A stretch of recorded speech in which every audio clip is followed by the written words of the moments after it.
அது எக்ஸசைஸ் பார்க்க போகிறோம் ஃபஸ்ட்டு சாப்டரில். அதில் வந்து எக்ஸசைஸ் 1.3க்குரிய சம்ஸ் பார்க்க போகிறோம். அது வந்து மேட்ரிக்ஸ் இன்வர்ஷன் மெத்தட். ஆக்சுவலாக சால்வ் த மேட்ரிக்ஸ் இன்வர்ஷன் மெத்தட்னா சால்வ் த ஈக்குவேஷன் அப்படின்னாலே நமக்கு ஈக்குவேஷன் கொடுத்துருவாங்க. XY Z கண்டுபிடிக்கணும். XY மட்டும் கொடுத்துருந்தாங்கன்னா அதை மட்டும் கண்டுபிடிக்கணும். Z கொடுத்துருந்தாங்கன்னா அதை கண்டுபிடிக்கணும். இந்த மேட்ரிக்ஸ் இன்வர்ஷன் மெத்தட் அப்படிங்கிறது வந்து என்னென்னா, அதாவது கொடுத்துருக்குற அந்த இதை வந்து நம்ம AX அந்த வடிவத்தில் எழுதிக்கணும். இது வந்து இஸ் ஈக்குவல் டு B அப்படின்னு எழுதிக்கணும். அப்போ எக்ஸ் கண்டுபிடிக்கிறதுக்கு B/Aன்னு வரும். X இஸ் ஈக்குவல் டு, அதை நம்ம என்ன எழுதிக்கிறோம்னா X இஸ் ஈக்குவல் டு இந்த A இன்வர்ஸ் இன்ட்டு Bன்னு அர்த்தம். இதுதான் முக்கியமான ஃபார்மேட்டு. ஓகேவா? அப்போ எடுத்துருக்கிற அந்த கொடுத்துருக்கிற ஈக்குவேஷனை AX is equal to B அப்படின்னு எடுத்து எழுதணும். அதில் A என்ன B என்னன்னு எழுதுறது தான் இதில் சொன்னேன். ஸோ கொடுத்துருக்கிற equation AX is equal to Bன்னு தான் இருக்கும். ஓகேவா? இப்போ எக்ஸசைஸ் 1.3ல் நான் ஃபஸ்ட்டு சம்மும் தேர்ட் சம்மும் போடுறேன். ஃபஸ்ட்டு சம்மில் XY மட்டும்தான் கண்டுபிடிக்கணும். அப்போது அதை மேட்ரிக்ஸ் ஃபார்மேட்டில் அதை எப்படி எழுதுறது அப்படின்னு நான் சொல்ல போகிறேன். மேட்ரிக்ஸ் ஃபார்மேட்டில் எப்படி எழுதலாம் அப்படின்னா, ஃபஸ்ட்டு சம்மில் நமக்கு இருக்கிறத A அப்படிங்கிற மேட்ரிக்ஸ் வந்து என்னென்னா, ஏங்கிற மேட்ரிக்ஸ் வந்து மேட்ரிக்ஸ் ஃபார்மேட்டில் எழுதணும். இது வந்து ரெண்டு ஈக்குவேஷன் கொடுத்துருந்தாங்கன்னா 2/2 மேட்ரிக்ஸ் தான். XY மட்டும் கொடுத்தாங்கனாலே அது 2/2 மேட்ரிக்ஸ்னு அர்த்தம். அப்போது எக்ஸுக்கு ஒய்க்கு எக்ஸோடதை வந்து இங்கே எழுதணும். ஃபஸ்ட்டு 2, 5. இந்த ஈக்குவேஷனில் XY ஒரு சைடும் ஈக்குவலுக்கு அந்த பக்கம் நம்பர் ஒரு சைடுமா இருக்கணும். அது மாதிரி நீங்கள் எப்போயுமே எழுதிக்கிறணும். ஸோ 2Xன்னு 2, 5ன்னு எழுதிக்கணும். அடுத்த ஈக்குவேஷனில் எக்ஸுக்கு முன்னாடி உள்ள அந்த கோஎஃபிஷியன்ஸை மட்டும் எடுத்துக்கணும். எக்ஸுக்கு முன்னாடி 1 இருக்குது, இங்கே 2 இருக்குது ஒய்க்கு முன்னாடி. அப்போ 1, 2ன்னு அர்த்தம். இதுதான் ஏன்ற மேட்ரிக்ஸ். இந்த எக்ஸுன்ற மேட்ரிக்ஸை நான் எப்படி சொல்ல போகிறேன் அப்படின்னா, இது வெறும் எக்ஸு ஒய் ஒரே ஒரு காலம் மேட்ரிக்ஸ், காலம் மட்டும்தான் வரும். அப்புறம் பீன்ற மேட்ரிக்ஸ் என்னென்னா, ஈக்குவலுக்கு அந்த பக்கம், அதாவது ரைட் சைடு என்ன இருக்கும், -2 -3 இருக்கா, அதையும் ஒரே காலமாக எழுதிக்கணும். -2 எப்பயுமே இது காலமாக தான் வரும். -3 இதுதான் பீன்ற மேட்ரிக்ஸ். ஓகேவா? அப்போ இது வந்து என்னென்னா AX is equal to B அப்படின்ற ஃபார்மேட்டில் இருக்குதுன்னு அர்த்தம். ஓகேவா? இப்போ நமக்கு ஃபார்முலா படி எக்ஸ் கண்டுபிடிக்கணும்னா A இன்வர்ஸ் இன்ட்டு B. இப்போ நீங்கள் வழக்கம் போல் A இன்வர்ஸ் கண்டுபிடிச்சிக்கலாம்.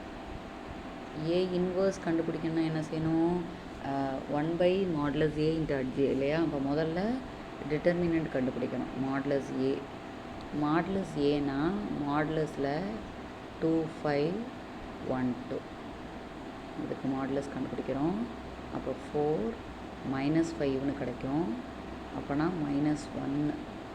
கண்டிப்பாக A is not equal to 0ன்னு எழுதணும்.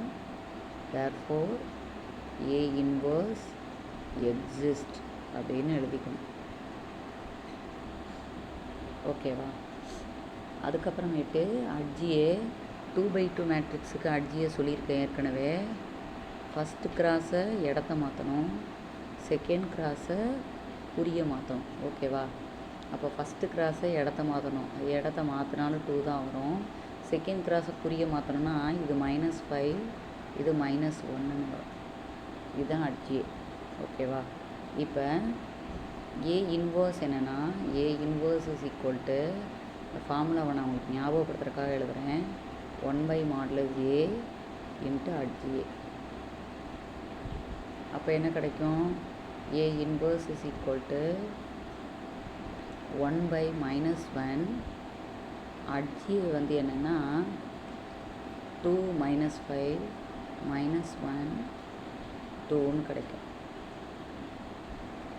அப்போ அந்த -1 1/-1 வெளியில் இருக்குன்னு அர்த்தம்.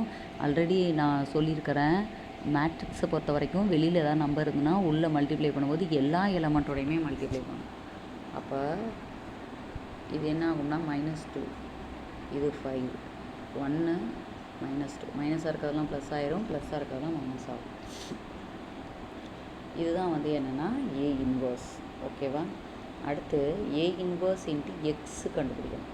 இப்போ எக்ஸுனா என்னென்னா ஏ இன்வர்ஸை எக்ஸையும் ஏ இன்வர்ஸையும் பியவும் ஏ இன்வர்ஸ் இன்ட்டு பியவும் மல்டிப்ளை பண்ணணும். அப்போது எக்ஸு ஒய், அதாவது x is equal to A inverse into பின்னு அர்த்தம். அப்போ நான் என்ன பண்ணணுன்னா ஏ இன்வர்ஸை தனியாக பியை தனியாக மல்டிப்ளை பண்ணணும்னு அர்த்தம். அப்போ ஏ இன்வர்ஸ் -2 5 1 -2ன்னு வருது. பி வந்து என்னது, நமக்கு பி இங்கே எடுத்து எழுதியிருக்கோம் இல்லையா, -2 -3, அதை அப்படியே எழுதிக்கணும். -t -2 -3. இப்போ இது ரெண்டையும் மல்டிப்ளை பண்ணணும்.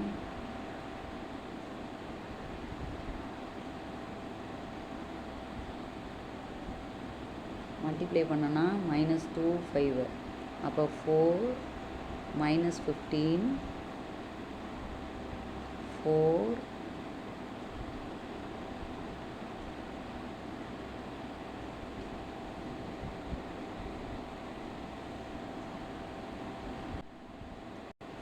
-15 திரும்படிமா அடுத்த ரோ -2 + 6ன்னு வரும்.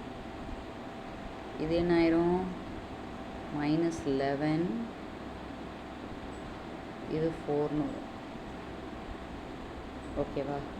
இதுதான் வந்து என்னென்னா எக்ஸு ஒய்ங்கிற அந்த எக்ஸ் ஃபார்மேட்டு. இப்போ இது என்ன அர்த்தம்னா, இதை நீங்கள் ஆன்சர் எடுத்து எழுதணும். இதுக்கு நேராக இருக்கிறது எக்ஸ்னால் அந்த ஃபஸ்ட்டு ரோ, அதே மாதிரி செகண்ட் ரோவில் ஒய். அப்போ x is equal to -11, y is equal to 4ன்னு எழுதிக்கணும். அவ்வளோதான் முடிஞ்சு. ஓகேவா? X is equal to 11 and y is equal to 4. இதுதான் நமக்கு சொல்யூஷனே. ஸோ ஆன்சரில் நம்ம இதை எடுத்து எழுதி கொடுத்துக்கலாம். ரொம்ப முக்கியம், ஈக்குவேஷனுக்கு அந்த பக்கம்தான் நம்பர் இருக்கணும், ரைட் சைடு. சப்போஸ் சில நேரங்களில் லெஃப்ட் சைடே கொடுத்துட்டாங்கன்னா நீங்கள் ரைட் சைடு மாற்றி எழுதிக்கணும். மாற்றி எழுதிட்டு அதுக்கப்புறம் ஈக்குவேஷனை மாற்றிட்டு அதுக்கப்புறம் இந்த சம செய்யணும். இதுதான் matrix inversion method. Solve the equation XY என்னன்னு கண்டுபிடிக்கிறோம். இப்போ நம்ம அடுத்த சம் பார்க்க போகிறோம். அது வந்து என்னென்னா 3/3 மேட்ரிக்ஸில் ஒரு சம் பார்ப்போம். அது நான் தேர்ட் சம் எடுத்திருக்கேன். இப்போ பாருங்கள், இந்த தேர்ட் சம்மில் ஏன்ற மேட்ரிக்ஸ் நான் எடுத்து எழுதணும். அதாவது XYZ 3 கண்டுபிடிக்கணும் ஈக்குவேஷனை பார்த்தாலே. அப்போனா இது 3/3 மேட்ரிக்ஸ்னு எடுத்துக்கணும். ஸோ ஏன்றது வந்து XYZோட கோஎஃபிஷியன்ட்ஸை எடுத்து எழுதிக்கணும். ஃபஸ்ட் ஈக்குவேஷன்லாம் ஃபஸ்ட் ரோ, செகண்ட் ஈக்குவேஷனில் உள்ள கோஎஃபிஷியன்ட்ஸ்லாம் செகண்ட் ரோ, தேர்ட் ஈக்குவேஷன் உள்ளது தேர்ட் ரோ, அந்த மாதிரி எழுதிக்கணும். பாருங்கள், நான் எக்ஸ் ஏ எழுதியிருக்கேன். இதில் எக்ஸ் வந்து XYZ 3மே வரும். பி வந்து ரைட் சைடு ஈக்குவலுக்கு அந்த பக்கம் இருக்கிற நம்பர் 9 9 -2. அவ்வளோதான். இது எல்லாமே பெரும்பாலும் எக்ஸும் பியும் ஒரே காலம் மேட்ரிக்ஸாக தான் கிடைக்கும். அதாவது ஒரே ஒரு காலம் தான் அதில் வரும்னு அர்த்தம். அப்போ அதுக்கு பேர் காலம் மேட்ரிக்ஸ். இப்போ நம்ம ஏ இன்வர்ஸ் கண்டுபிடிக்கணும். இது வந்து AX is equal to B அப்படின்னு இருக்குது. அப்போ இதை வந்து நம்ம ஏ இன்வர்ஸ் இன்ட்டு பியோட மல்டிப்ளை பண்ணி எழுதணும். முதல்ல நம்ம வந்து இந்த ஏக்கு மாடுலஸ் கண்டுபிடிக்கணும், அப்புறம் அட்ஜு கண்டுபிடிக்கணும். ஓகேவா? அட்ஜு கண்டுபிடிக்கிறது ஆல்ரெடி நான் உங்களுக்கு சொல்லியிருக்கிறேன். அப்போ ஏ இன்வர்ஸில் சப்ஸ்டியூட் பண்ணி எழுதிக்கலாம். ஓகேவா? இப்போ நம்ம முழுக்க மாடுலஸ் ஏ கண்டுபிடிச்சிருக்கிறேன். AX is equal to B அந்த மாடலில் இருக்கிறத மாடுலஸ் ஏ கண்டுபிடிச்சிருக்கேன். 16 கிடைக்குது. இது வந்து நாட் ஈக்குவல் டு 0. அடுத்து ஏஐஜே கண்டுபிடிக்கணும். ஏஐஜே அதாவது அட்ஜியை கண்டுபிடிக்கிறதுக்கு ஏஐஜே த ஹோல் டிரான்ஸ்போஸ். ஏன்னா நம்ம இந்த ஃபார்முலா மனசில் வச்சுக்கணும். அதாவது ஏ இன்வர்ஸ் தான் நமக்கு முக்கியம். ஏ இன்வர்ஸ் கண்டுபிடிக்கிறதுக்காக இவ்வளவும் நம்ம செய்கிறோம். இப்போ ஏ இன்வர்ஸ் எக்ஸிஸ்ட்னு போட்டுட்டு ஏ இன்வர்ஸ்க்காக மாடுலஸ் ஏ கண்டுபிடிக்கிறேன், அடுத்து அட்ஜியை கண்டுபிடிக்கிறேன். அட்ஜியை ஆல்ரெடி உங்களுக்கு எப்படி கண்டுபிடிக்கணும்னு சொல்லியிருக்கிறேன், அதுபடியே கண்டுபிடிச்சி எழுதியிருக்கிறேன். ஸோ இதை ஃபுல்லும் அப்படியே டிரான்ஸ்போஸ் போட்டு நமக்கு அட்ஜியை கிடச்சிருச்சு. இப்போ ஏ இன்வர்ஸ் டைரெக்டாக எழுதிடலாம். ஏ இன்வர்ஸையும் பிஏவும் மல்டிப்ளை பண்ணணும். மல்டிப்ளை பண்ணி எக்ஸுக்கு ஈக்குவேட் பண்ணணும். இப்போ நமக்கு ஏ இன்வர்ஸ்னாலே 1/mod ஏ அட்ஜிஏ. ஸோ 1/mod ஏ வந்து 16. அதை அப்படியே நம்ம அப்ளை பண்ணிக்கலாம். 1/16 அந்த இது அட்ஜிஏ கிடையாது. அடுத்து எக்ஸ் கண்டுபிடிக்கணும்னா ஏ இன்வர்ஸையும் பிஏவும் மல்டிப்ளை பண்ணணும். இதை தான் நம்ம இப்போ செய்ய போகிறோம். இந்த 1/16 அப்படியே வச்சுக்கிறோம். வெளியிலேயே மேட்ரிக்ஸை மட்டும் மல்டிப்ளை பண்ணிவிட்டு அப்புறம் அந்த 1/16 அதாவது 16ஆல் உள்ளே இருக்க எலமெண்ட்லாம் டிவைட் பண்ணணும்னு அர்த்தம். அது நம்ம கடைசியாக பார்த்துக்கலாம். ஸோ நமக்கு வந்து 32, 48, 64 உள்ள மேட்ரிக்ஸ் சிம்பிளிஃபை ஆகிடுது. இப்போ நீங்கள் 16ஆல் டிவைட் பண்ணிக்கலாம். 16ஆல் டிவைட் பண்ணோம்னா 2 6 32, 3 6 48, 4 16 64 வரும்.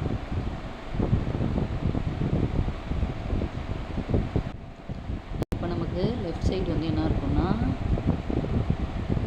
எக்ஸ் ஒய் இசட் இருக்குன்னு அர்த்தம். இதுதான் எக்ஸ் இல்லையா? அப்போ எக்ஸ் இஸ் ஈக்குவல் டு சொல்யூஷன்னா x is equal to 2, y is equal to 3 and z is equal to 4ன்னு அர்த்தம். அவ்வளோதான்.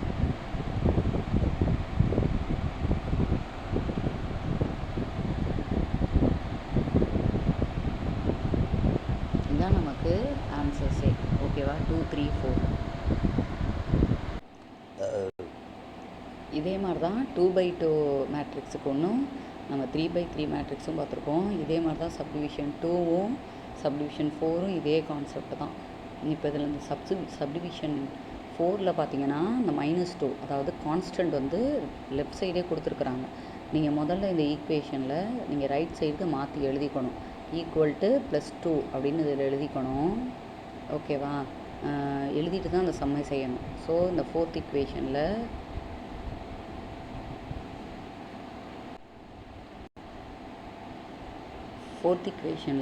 இதை வந்து ஈக்குவேஷனை மாற்றி எழுதிக்கணும். எப்படின்னா x plus y plus z is equal to 2 அப்படின்னு எழுதிக்கணும். அடுத்த equation 6x minus 4y plus 5z is equal to 31 அப்படின்னு எழுதிக்கணும். இங்கே 5x ஆல்ரெடி ஈக்குவல் டு 13 தான் கொடுத்துருக்குறாங்க. ஸோ அதை நீங்கள் மாற்றி எழுத வேணாம். இந்த ஈக்குவேஷனை அப்படியே வச்சுக்கலாம். இப்போ ஈக்குவேஷன் நம்பர் 1 2 3 கொடுத்துருக்குறாங்க. XY Z கொடுத்துருக்குறாங்க. அப்படின்னா 3/3 மேட்ரிக்ஸ்னு அர்த்தம். ஓகேவா?